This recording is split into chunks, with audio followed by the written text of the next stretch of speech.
សូមស្វាគមន៍មកកាន់ចំណេះដឹងកុំព្យូទ័រថ្ងៃនេះយើងនឹងមកស្គាល់ពីកុំព្យូទ័រទាំងអស់គ្នា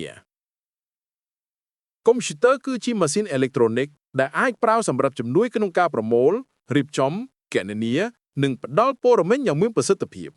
វាមិនមែនគ្រាន់តែជាឧបករណ៍សម្រាប់ធ្វើការតែមួយមុខនោះទេប៉ុន្តែវាជាច្រកចេញចូលសម្រាប់ព័ត៌មានទាំងឡាយនៅជុំវិញពិភពលោកទៀតផងតាមរយៈអ៊ីនធឺណិត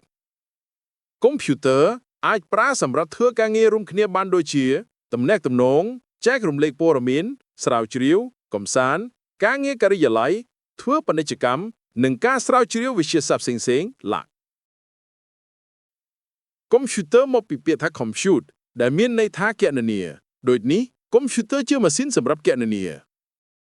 កុំព្យូទ័រមានទាំងអស់5ចំនួនហើយកុំព្យូទ័រដែលយើងកំពុងតែប្រើប្រាស់រាល់ថ្ងៃនេះជាកុំព្យូទ័រចំនួនទី4ចំណែកឯកុំព្យូទ័រចំនួនទី5មិនទាន់ត្រូវបានបង្កើតឡើងនោះទេដោយអ្នកវិទ្យាសាស្ត្រកំពុងតែសិក្សាស្រាវជ្រាវពីវាកុំព្យូទ័រត្រូវបានបែងចែកជា4ប្រភេទធំៗគឺ Super Computer ជាកុំព្យូទ័រដែលមានល្បឿនលឿនអាចធ្វើការងារបានច្រើនអ្នកច្រើនយ៉ាងក្នុងពេលតែមួយ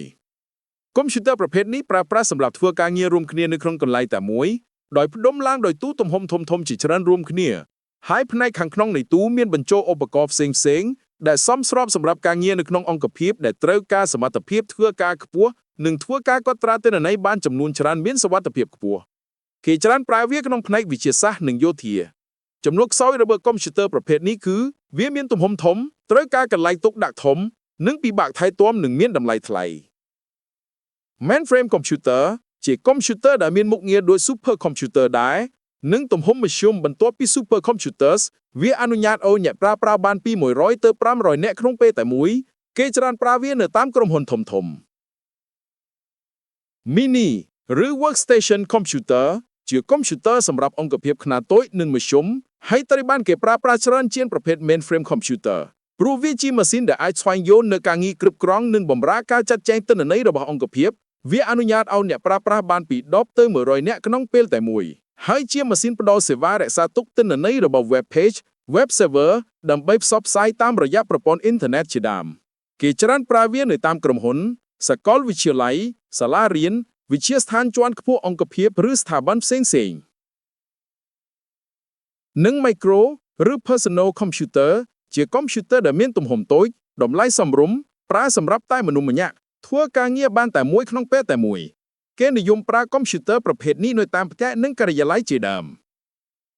Personal Computer ត្រូវបានបែងចែកជាពីរប្រភេទគឺ Computer លើ Dock ឬ Desktop ជាកុំព្យូទ័រដែលមានចំនួនច្រើនបំផុតនៅពេលបច្ចុប្បន្ននេះវាមានសមត្ថភាពខ្ពស់និងតម្លៃសមរម្យបើប្រៀបធៀបជាមួយកុំព្យូទ័រផ្សេងនិងកុំព្យូទ័រយួរដៃឬ Laptop ជាកុំព្យូទ័រដែលមានទំហំតូចស្ដើងស្រាលអាចយកទៅកន្លែងទទួលបានយ៉ាងងាយស្រួលបច្ចុប្បន្នវាត្រូវបានគេនិយមប្រើកាន់តែច្រើនឡើងកុំព្យូទ័រត្រូវបានបែងចែកជា4ផ្នែកគឺផ្នែករឹង Hardware គឺជាផ្នែកដែលយើងអាចប៉ះបានហើយសមាសធាតុនេះផ្សំឡើងពីធាតុរឹងសំខាន់4យ៉ាងគឺ Monitor Microcomputer ឬ System Unit Keyboard និង Mouse ជាដើមផ្នែកទន់ Software គឺជាកម្មវិធីដែលយើងប្រើហើយអាចមើលឃើញតាមរយៈអេក្រង់កុំព្យូទ័រប៉ុន្តែមិនអាចកាន់វាបានទេដូចជា Word Excel និង PowerPoint ជាដើមទិន្នន័យ Data គឺជាទម្រង់ព័ត៌មានដែលបានដាក់ចូលទៅក្នុងកុំព្យូទ័រមានដូចជាអត្ថបទរូបភាពសំឡេងវីដេអូជាដើមនិងអ្នកប្រើប្រាស់ User គឺជាមនុស្សដែលធ្វើការជាមួយកុំព្យូទ័រ